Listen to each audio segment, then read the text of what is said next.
Finding client is the most important aspect of being a freelancer. Obviously, without client, you are not a freelancer. And for that reason, it is also the most challenging part, especially for new freelancers or beginners. In this video, I'm going to share with you a 6-step process on how to approach freelance client, potential client the right way. Hi there, my name is Sadiq Umar. I'm a full-time freelancer living in Nigeria, and this video is going to be based on my personal experience of starting freelancing and becoming a full-time freelancer. Okay, so the very first step on how to approach potential client for freelance work is be well prepared even before you reach out to them. And what I mean by be well prepared is have everything right. Because if you start reaching out to potential client before they even consider you, what will even make them consider you? The first is your initial message, which is going to be your proposal. And if you have the right proposal, then they are going to check out your portfolio. So if you are not prepared, then even if you reach out to 100 potential clients, you are not going to get any job from them. So the first thing that you need to do is you need to make sure you know how to write a winning proposal. Your proposal is just the first message that you send to the potential client. And your proposal doesn't need to be an essay. If you write an essay, they probably aren't going to read it. So you need to learn how to write a proposal that is short, straight to the point, and delivers result. A proposal that will make them interested in checking out your portfolio. If you don't know how to write a winning proposal, then I have a complete video where I teach how beginners can write a winning proposal that can start a conversation between you and your potential client. So this should be your very first step in preparation. Know how to write a proposal that is just right. And when you know how to write a winning proposal, make sure your portfolio is set up right and correctly. I have personally seen many freelancer portfolios, many portfolios from new freelancers, and I've seen a lot of mistakes. I am engaged in many communities, many freelance communities, and more often than not, when a new beginner to freelancing create a portfolio and they shared it with the community, with an online community, and ask for feedback, when I check it out, the first thing that comes to my mind is a potential client will only hire a freelancer with that kind of portfolio if they are looking for someone with zero experience and they just want to pay very little. They don't have enough money to hire a good freelancer. So you need to avoid having a wrong portfolio. Make sure your portfolio doesn't have any grammatical error in it, and make sure your portfolio has all the right components of a good portfolio. The right component is, first you need to have your nice smiley face on your portfolio.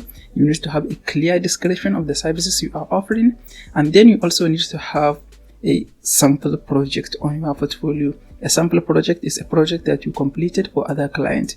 If you are a complete beginner, I know you don't have any completed project, what you shall do is you shall create a sample project as if a client hire you to do the job for them, and then include it in your portfolio.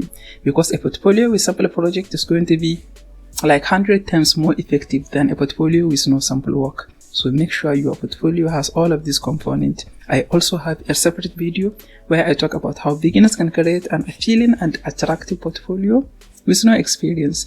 So if you are stuck on that, you can watch that video and learn how to create the right portfolio before you begin even reaching out to potential client. Okay, the next thing is, before you reach out to any potential client, make sure they are potential client. Make sure they do need a freelancer. I am currently engaged in YouTube, Facebook groups, and sometimes when I create a thumbnail, I have some doubt whether I should use this thumbnail A or thumbnail B. I post the two thumbnails on the Facebook group and ask for feedback from other YouTubers, like which thumbnail will you choose out of these two. And almost always when I make that kind of post, I receive messages in my Facebook group, people offering to do freelance work for me, to do video editing, to do thumbnails for me, and I didn't want to hire a freelancer. I wasn't looking for a freelancer in that group. I was just looking for a feedback. So all of those freelancers, new freelancers that reach out to me, their messages just look more like spam because I am not looking to hire a freelancer. I already have freelancers that do some work for me, so I'm not looking to hire another freelancer. So make sure before you reach out to any potential client, they need to hire a freelancer, make sure that they express an interest in hiring a freelancer, because then you will not be wasting your energy. But if they are not looking to hire a freelancer, you wasted your time into writing a proposal and sending it to them, then you just wasted your time and your energy. Okay, the next thing in approaching a freelance client is make sure you understand what they need. If they express an interest in hiring a freelancer, make sure you know exactly what they need.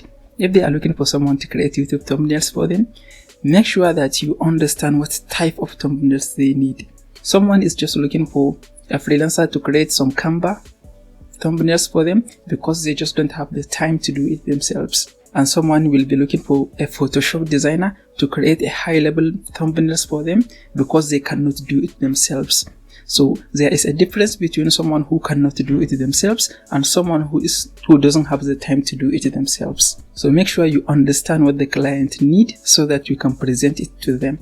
If they are looking for someone to save them time, then you can reflect that in your proposal. And if they are looking for an expert, someone with an expertise that they don't have, then you can also reflect that in your proposal.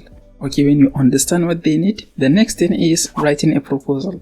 And I already talked about writing a proposal, but a few things to keep in mind when writing your proposal.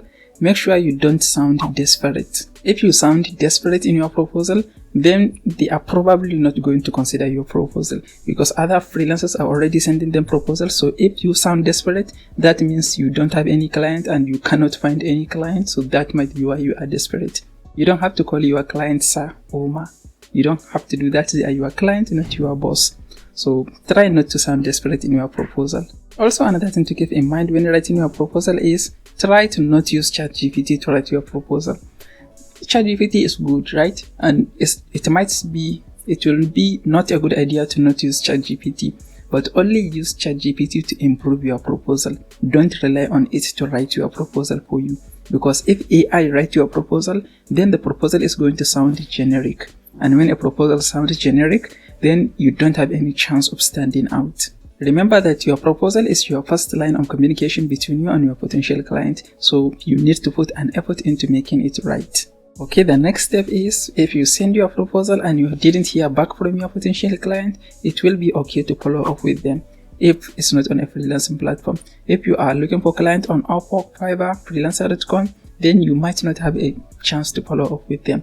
And if you try to follow up with them in other ways, it might look spammy. But if you found the client in Facebook groups, in other websites, or direct or referral, then it might be a good idea to follow up with them if you didn't hear back from them. Because especially if you send a direct email to them, there is a chance that your email might end up in their spam folder and they didn't find it, and your email might look like a promotional email from some of the newsletters they are subscribed to, and they might end up not reading it. So just to make sure they read your proposal, and even if they read your proposals, they might forget about it. So for those reasons, it might be a good idea to follow up with your potential clients. So this is a process that I used when I was just starting my freelancing career to find my first client and my second client until I become a virtual assistant. If you find this video helpful, please give it a like. Also, don't forget to subscribe to this channel, and I will see you in the next video.